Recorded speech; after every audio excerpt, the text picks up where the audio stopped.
my philosophy is that if we can expose the lies for what they are, if we can expose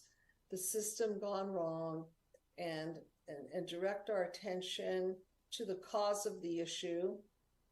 and deal with all the psychological poison that childhood wounds, particularly apathy, left you with,